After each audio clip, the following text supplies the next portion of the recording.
of course, you are focused on the Central Valley, but when I say the Central Valley, I mean, we know the Central Valley is also larger than most other states in the United States. So when we're talking about this region, we're talking about a significant geographical area, a really diverse region.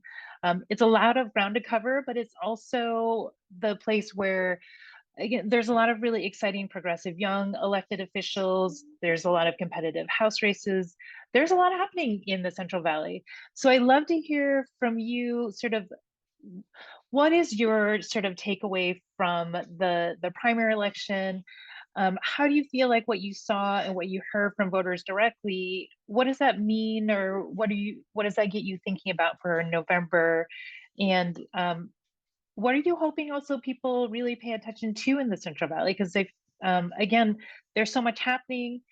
People are sort of aware of what's happening, especially as it hits the news as we get closer to election cycle. But year round, there's just so much happening in the Central Valley that I really hope people pay more attention to as well.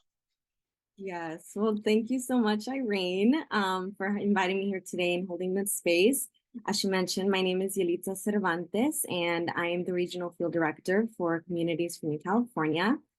And exactly as everything that you mentioned, the Central Valley is a huge space and encompasses, a lot of different counties and regions. And so there's a lot to unpack there. But I'll just start off the conversation by saying that CNC believes that Latina women and no party preference voters will decide the general election. So based on the results that we have seen and briefly discussed in the primaries in the session, as well as previous elections and our own field work, we have seen that Latina women and no party preference voters are highly influential and will play an important role in future elections. As we know, many battleground districts are, up in the air and will be decided by very thin margins in November. And among these being CA13 and CA22. And just as you mentioned, Irene, spending was very influential in shaping the field. And we can see this with Rudy Salas in CA22 and Adam Gray in CA13. They are now in a position to run a competitive general election because they were able to raise so much money within the first quarter. I believe they were able to raise over 1 million by the end of quarter one. So hopefully this means that they are, better resourced this time around. But before I unpack all of that, I'll start off by giving very brief context as to why we as an organization believe that Latina and no party preference voters play this influential role, as well as more information as to what my team and I do here at CNC. So since our establishment as an organization, we have engaged over 900,000 voters via phone banking and door-to-door canvassing across the San Joaquin and Coachella Valley. And we have offices located in these regions that we closely work with, such as Sacramento, where I'm based in and work out of, as well as Stockton, Fresno, Merced, and Coachella. And within these offices, we have facilitated many phone banking and canvassing programs that have led us to discover that Latino majority districts in California can translate to Latino power, specifically Latina power. So the Latino majority districts that I'm referencing to are the newly established 16 congressional districts from the 2020 census, 3 of which are located in the San Joaquin Valley, those being 13, 21, and 22. And so in relation to the 2020 census and these new Latino power voting blocks, our phone banking and canvassing teams have noticed over time patterns and trends where more often than not, women tend to identify themselves as the head of household or decision makers when it comes to politics and policies and finances and all of that. So especially we noticed this when we reached out to the Latino communities, when we were speaking to the Latino residents. Many of the times, the when men would answer the phone, they would say, oh, my spouse handles all of that, or she, she's the one who focuses more on politics and all that. So not only are we noticing this trend within households, but we could also see that Latina voters consistently outperform their Latino counterparts when it comes to voting overall. And so overall, within all the age groups, Latinas are 5% more likely to vote than Latino men. So with this in mind, in 2022, we launched the Lucete Latina campaign, which is centered on the idea of illuminating the role of Latinas to then create a telephone line to other statistically low propensity voters.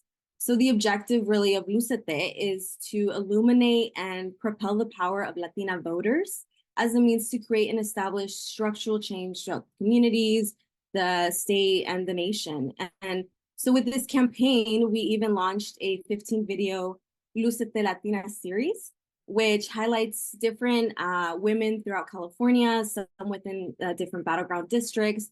And we get to hear their stories. We get to hear the issues that are impacting them, their communities, their families.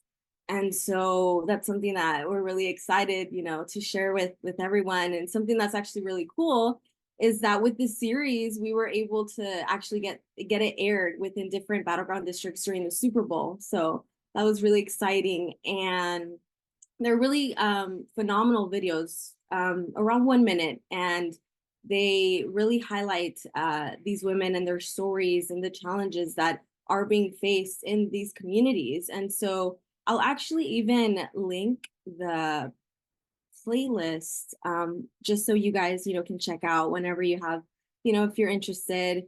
They're really phenomenal videos, and I would highly encourage everyone to check them out. Let me see. So I just dropped it in the chat again. Hopefully for those viewing later, you guys can check them out as well.